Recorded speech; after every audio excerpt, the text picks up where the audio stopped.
Raidighi college ছাত্র পরিষদের পক্ষ থেকে রাজ্যের প্রতি কেন্দ্রের বঞ্চনার প্রতিবাদে রায়দিঘি কলেজের সামনে প্রতিবাদ সভার আয়োজন করা হয়।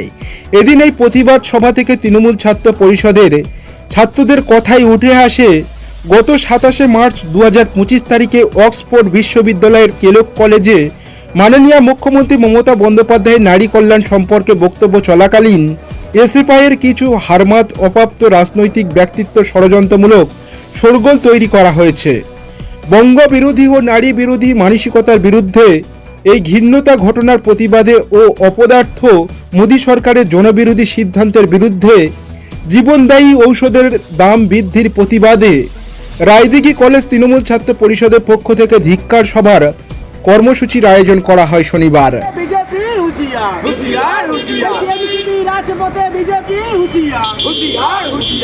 এই ধিক্কার কর্মসূচিতে উপস্থিত ছিলেন রায়দিঘি তৃণমূল ছাত্র পরিষদের ছাত্রনেতা আনসার বৈদ্য, শুভজিৎ হালদার, কাইপ মোল্লা, হিমাদ্রি গায়েন সহ অন্যান্যরা। এদিন রায়দিঘি কলেজের সামনে বিক্ষোভ কর্মসূচি থেকে ছাত্রনেতা আনসার বৈদ্য বলেন,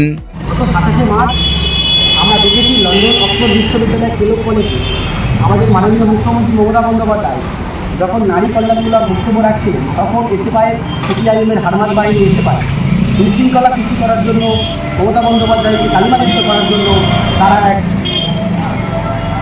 মুখোশধারী সেজে ওখানে পৌঁছে গেছে, কিন্তু সেটা তার সক্ষম হয়নি। এবং আমরা তৃণমূল ছাত্র পরিষদ সেটা বুঝিয়ে দিতে চাই, রাজপথে নেমে আমরা বুঝিয়ে দিতে চাই। আমরাও পারলে যদি লন্ডন অক্সফোর্ড বিশ্ববিদ্যালয়ে আওয়াজ ওঠে, আমরা বাংলাতেও বুঝিয়ে দিতে চাই তৃণমূল ছাত্র পরিষদ। আর আমরা সাথে সাথে বিজেপি সরকারের যে বর্বরচিত, যে কুরুচিকর বাংলার প্রতি যে বঞ্চনা, এই বঞ্চনার বিরুদ্ধে আমাদের এই বিক্ষোভ কর্মসূচি। বঞ্চনা আপনারা দেখেছেন গত 1 তারিখ থেকে যে জীবনদায়ী ঔষধগুলো, যেগুলোর মূল্য বৃদ্ধি পেয়েছে, এই মূল্যবৃদ্ধির দাবিতে আমাদের আজকের এই বিক্ষোভ কর্মসূচি। মূল্যবৃদ্ধি আপনারা দেখেছেন আমাদের টোটাল রাজ্যের উপরে, যখন আমাদের এমপি সাহেব মথুরাপুর লোকসভার সাংসদ বাপি হালদার তিনি দিল্লিতে লিখিতভাবে আমাদের কেন্দ্রীয় স্বাস্থ্যমন্ত্রী অনুপ্রিয়া প্যাটেলের থেকে জানতে চাই, তিনি লিখিতভাবে জানান যে রাজ্যে 630টি টোটাল জনঔষধ কেন্দ্র রয়েছে। এই জনঔষধ কেন্দ্রের মধ্যে আমাদের দক্ষিণ চব্বিশ পরগনা জেলার আমাদের মথুরাপুর লোকসভার ভিতরে টোটাল 5টি জনঔষধ কেন্দ্র। এই 5টি জনঔষধ কেন্দ্রের মধ্যে আমরা সাধারণ মানুষ দেখে থাকি, এই জনঔষধ কেন্দ্রগুলো কোথায় আছে জানি না আমরা।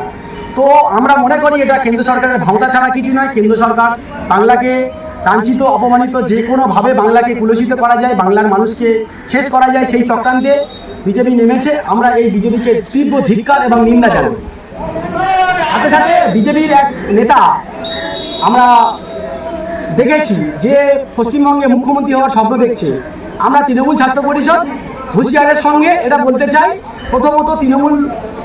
প্রথমত পশ্চিমবঙ্গে ক্ষমতায় যদি তার আসতে হয়, প্রথমে তৃণমূল ছাত্র পরিষদের সঙ্গে তার লড়াই করতে হবে।